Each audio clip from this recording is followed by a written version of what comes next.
It brings indescribable sadness to know contributed significantly to her fear, paranoia, and isolation. Prince William had arrived prepared to perform one of the monarchy's most ceremonial duties.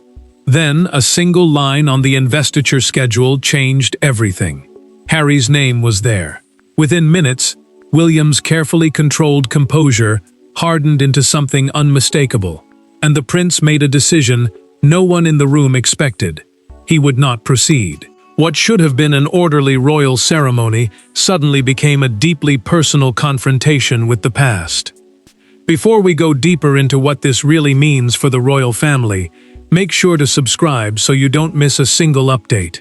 William lowered his eyes to the page again, almost as if he expected the letters to rearrange themselves. They did not. An investiture is a formal royal ceremony, where individuals receive honors on behalf of the crown. And that morning, he had been expected to preside over every carefully timed presentation.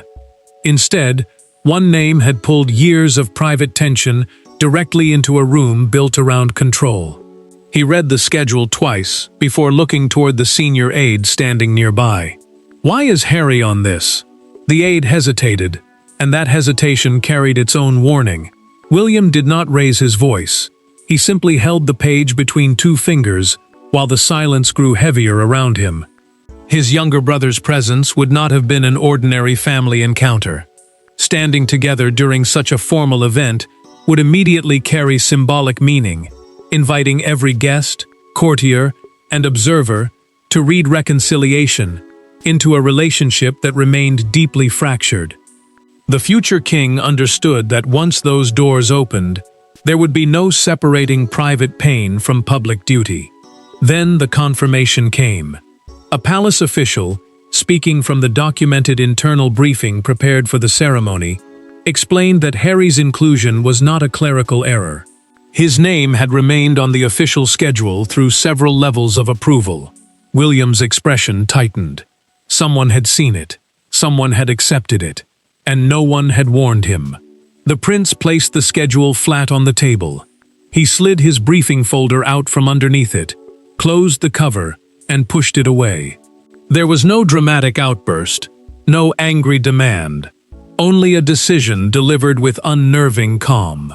Another member of the family would have to perform the investiture. He would not walk into that room and allow a public ceremony to manufacture an image of unity that did not exist behind closed doors. Aides immediately began exchanging urgent instructions, but William remained still. He looked once more at Harry's name, then toward the official who had brought him the schedule. His final question cut through the confusion. Who approved this? The answer would take the crisis far beyond one ceremony, because William had withdrawn. But understanding why meant looking past one printed name and directly into the broken relationship between two brothers. This was never simply about a schedule. For William and Harry, every formal encounter now carried the weight of memories neither man could erase. They had once walked through royal life side by side, protected by a bond forged through grief and extraordinary pressure. But now even the possibility of standing together inside a ceremonial room threatened to expose how far apart they had become, and how much remained painfully unresolved between them. William could not look at Harry's name without remembering a time when that same name meant protection rather than conflict. As boys, the brothers had lived under relentless public attention, learning early that every expression could become a headline and every family wound could become public property. That pressure had once pushed them closer. They depended on one another because few people could truly understand what royal childhood demanded, or how grief had forced them to grow up before either was ready. Years changed that bond. William moved steadily toward the duties waiting for the future king, while Harry stepped away from life as a working royal, meaning he no longer carried out regular official responsibilities on behalf of the crown. Their choices created distance that went far beyond geography. The prince increasingly believed protecting the institution meant controlling uncertainty, while his younger brother felt the institution had repeatedly asked him to sacrifice too much of himself. Harry felt the withdrawal almost immediately. When the news reached him through a private call from a member of his team, he did not hear it as a simple scheduling change. He heard rejection. William had chosen not to stand in the same ceremonial space with him, and years of resentment suddenly seemed compressed into that one decision. The younger brother paced slowly, before stopping beside a chair. He asked whether his name had been added deliberately, despite everyone knowing who was expected to conduct the investiture. The question changed the mood. If someone had knowingly created the situation, then this was no longer an unfortunate collision. Someone may have believed the brothers could be pushed together, whether they were ready or not. William was thinking the same thing elsewhere. Speaking privately to a senior aide, he made his position unmistakable. He would not allow a royal ceremony to become a substitute for a real conversation. Public smiles could not repair private damage. Standing beside Harry while unresolved anger remained beneath the surface would only create an image the family had not earned. Harry finally lowered his phone and sat in silence. The anger faded just enough for something more painful to surface. He looked toward the person beside him and asked quietly, "Did he know beforehand?" That question mattered, because William's reaction had not begun with the schedule. The real fracture had been sealed weeks earlier. During one private royal gathering, the family had never managed to put behind them. Weeks before the investiture crisis, the brothers had already come dangerously close to confrontation.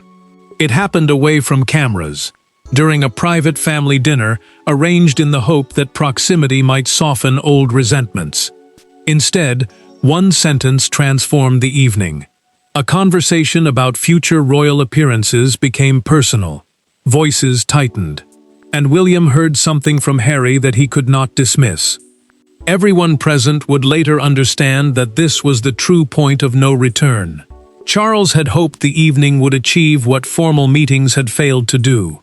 The dinner at Windsor followed a private family gathering, and the king believed a quieter setting might allow his sons to speak without the pressure of official duties.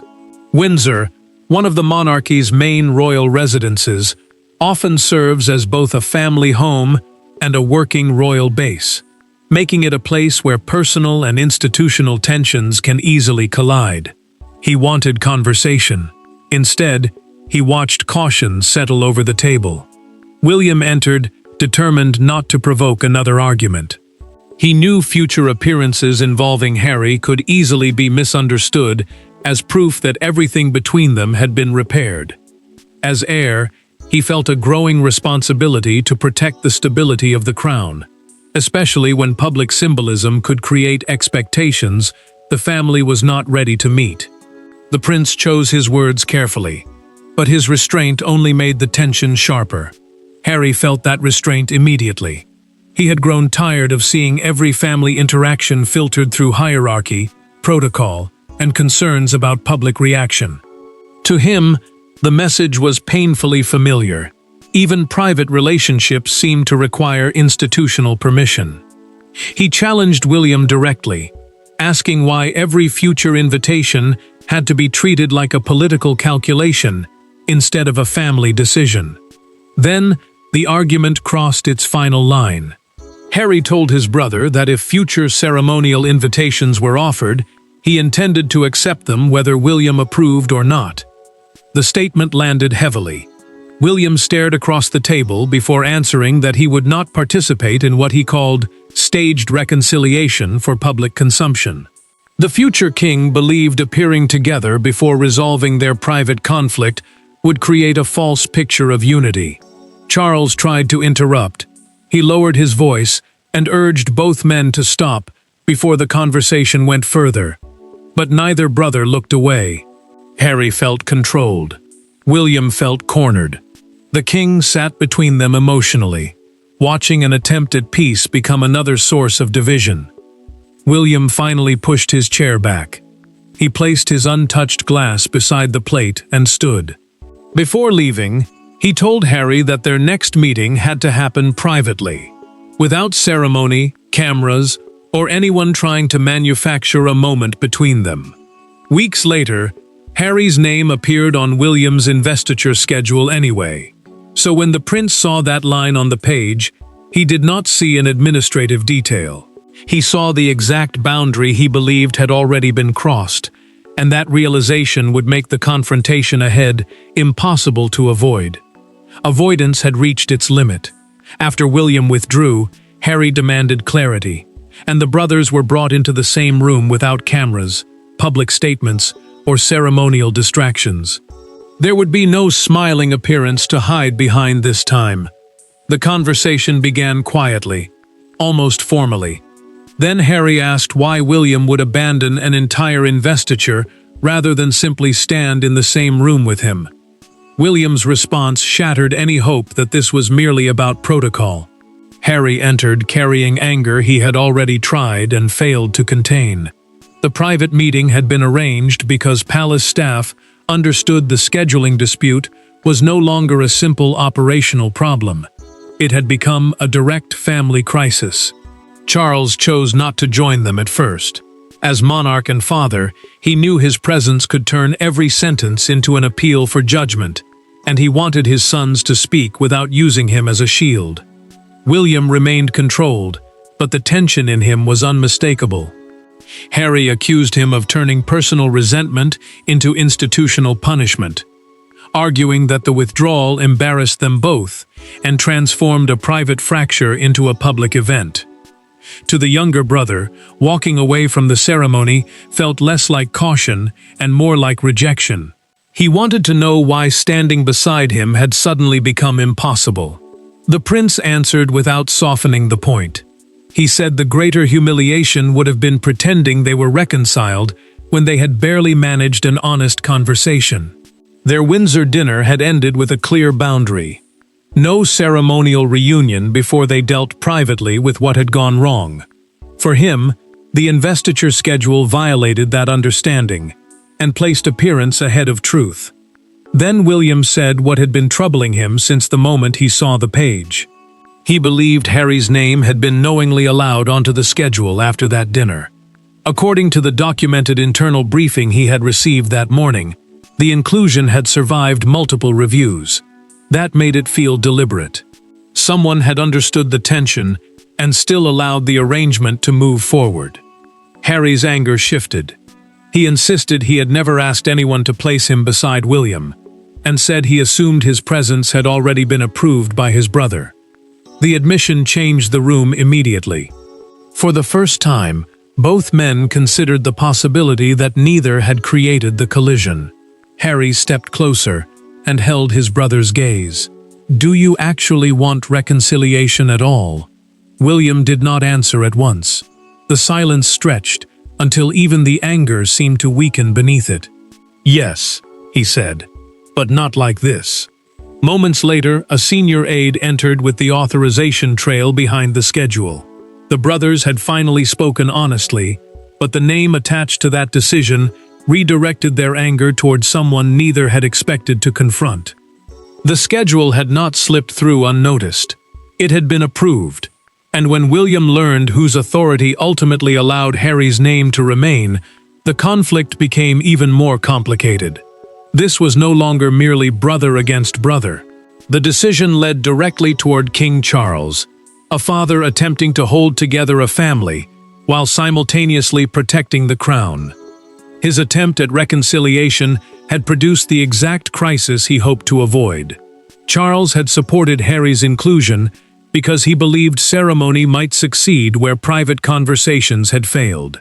The king wanted both sons inside the same royal framework, without forcing an immediate emotional reunion. That framework meant the formal structure of duties, appearances, and responsibilities carried out on behalf of the monarchy. To him, the investiture offered neutral ground.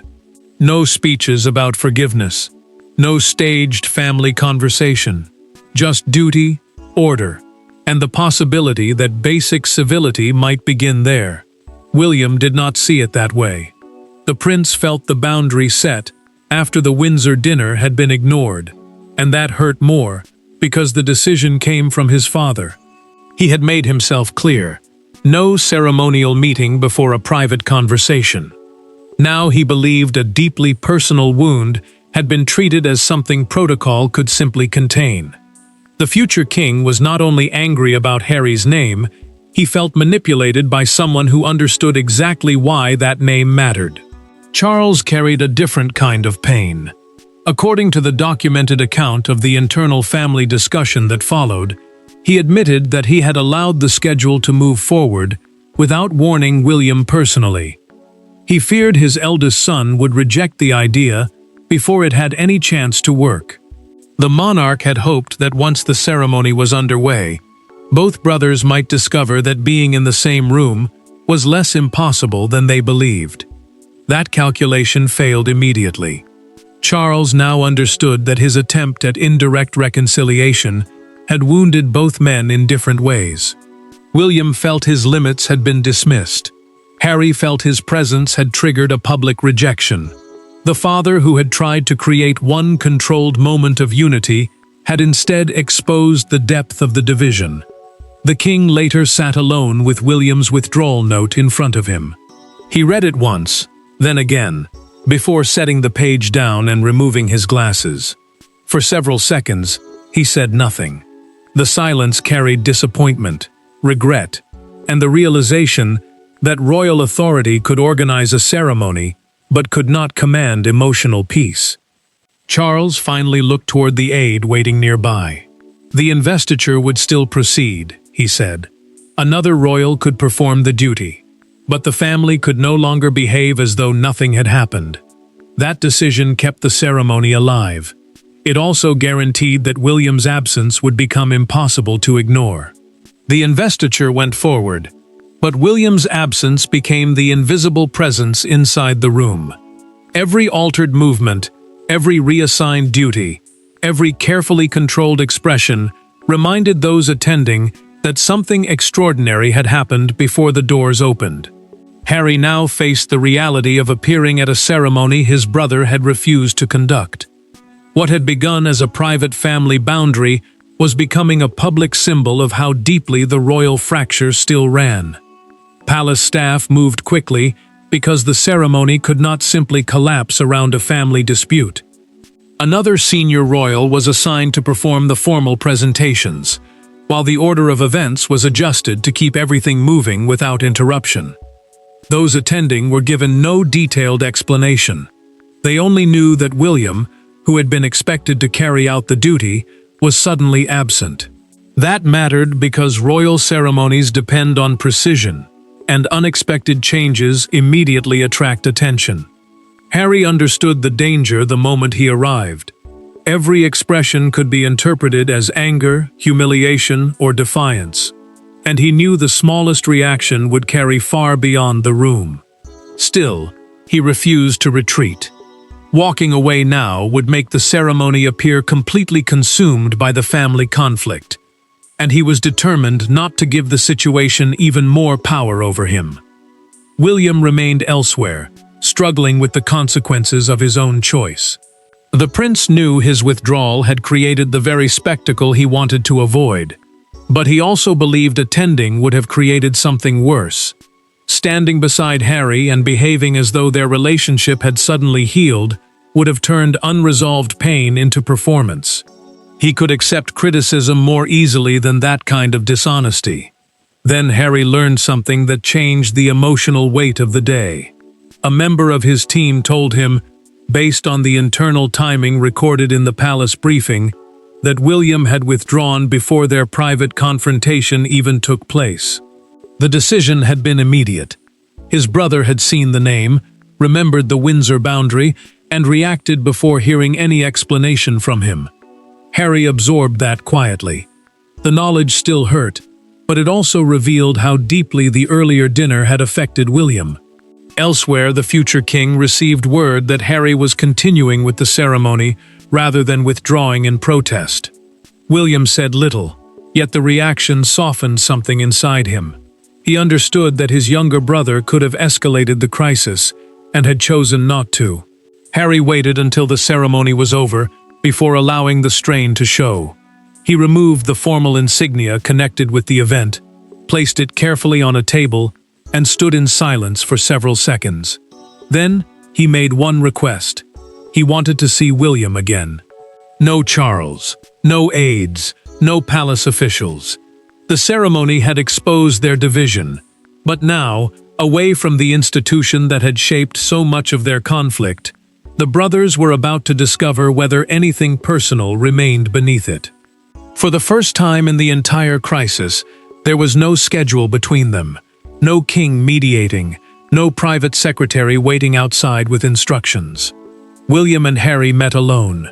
The anger was still present, but exhaustion had begun to overpower it. They were no longer debating ceremonial procedure. They were talking about trust, grief, loyalty, and the years in which each believed the other had stopped understanding him.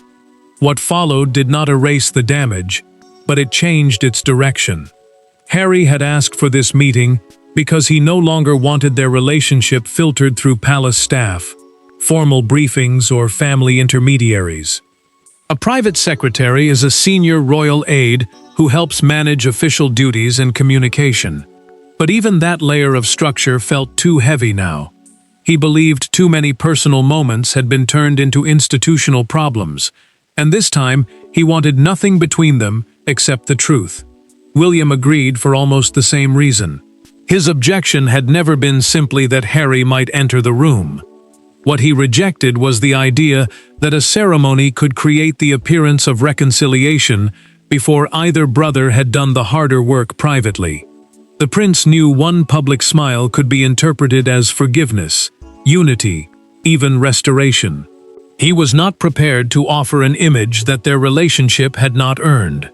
Harry finally said what had been sitting beneath his anger.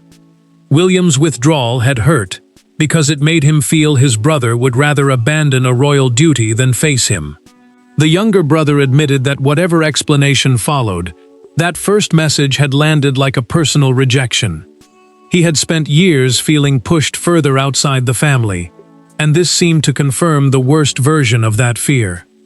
William did not dismiss it.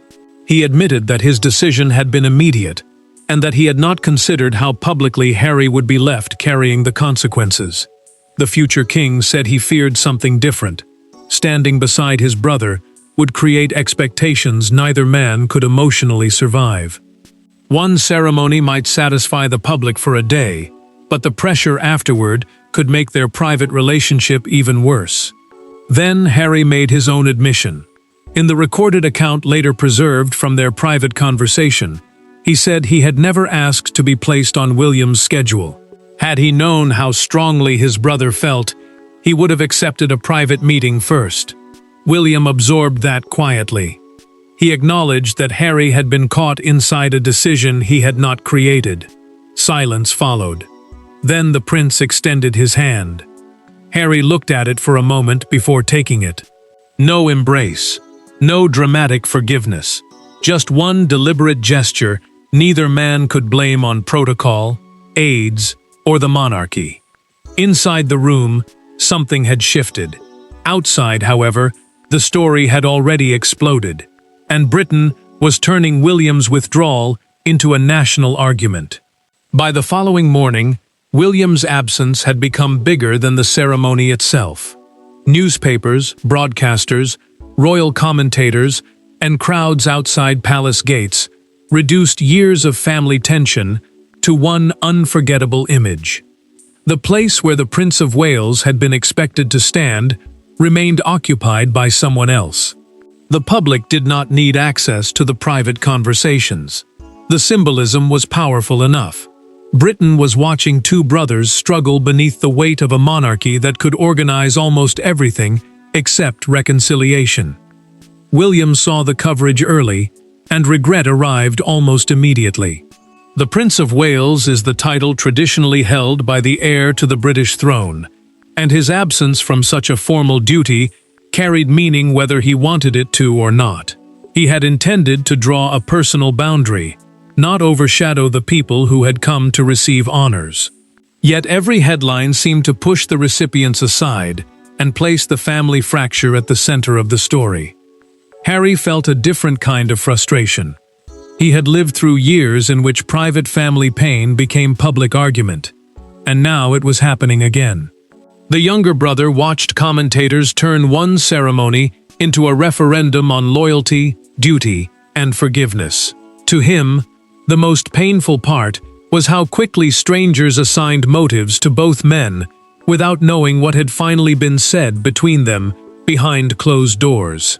Then something unusual became clear. Neither brother released an angry statement.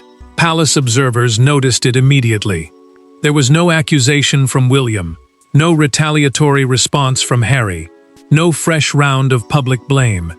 Their silence began to suggest that the private meeting had produced one deliberate agreement. Whatever came next would not be fought through headlines. The public moment became impossible to ignore when a fictional morning front page appeared beneath the headline, "The Prince Who Walked Away."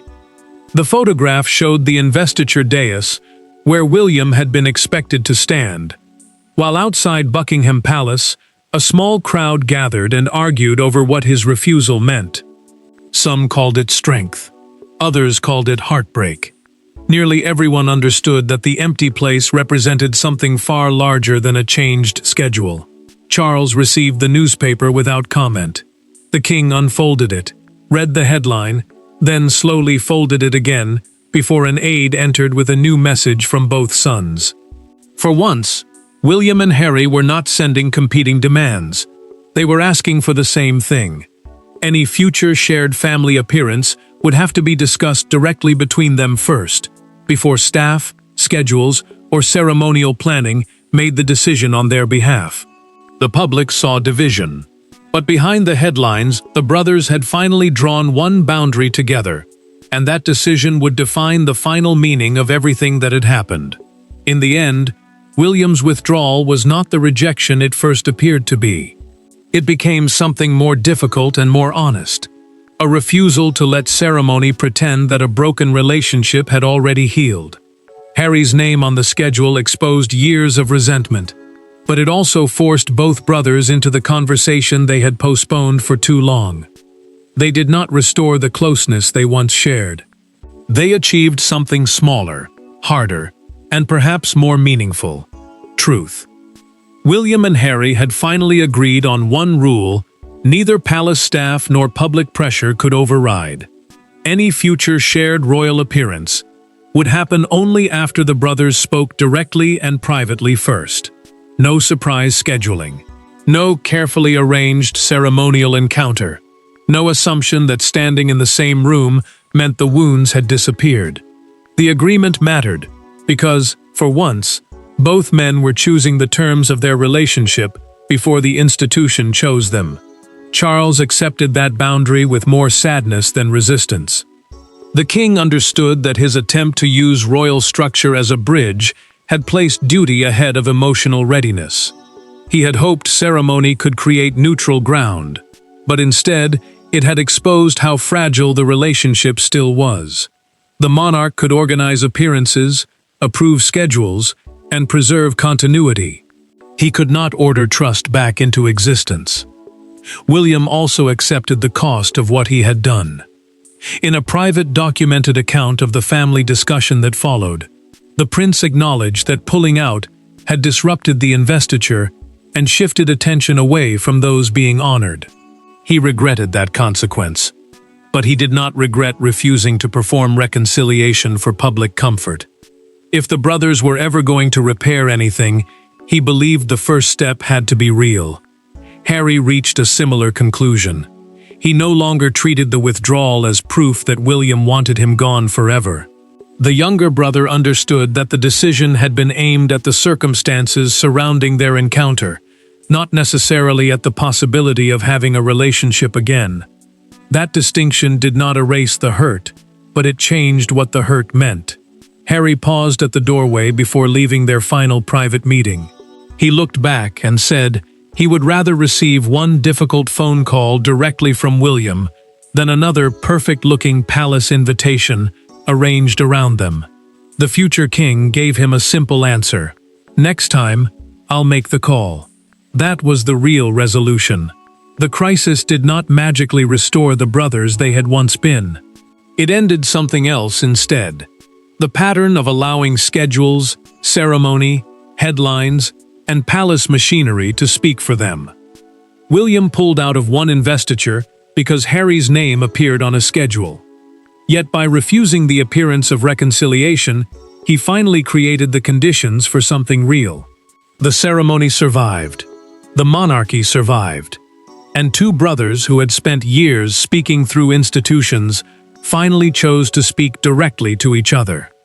That, not the empty place at the investiture, became the true meaning of the day. Thanks for watching. Please don't forget to like and subscribe, and we will see you in next one.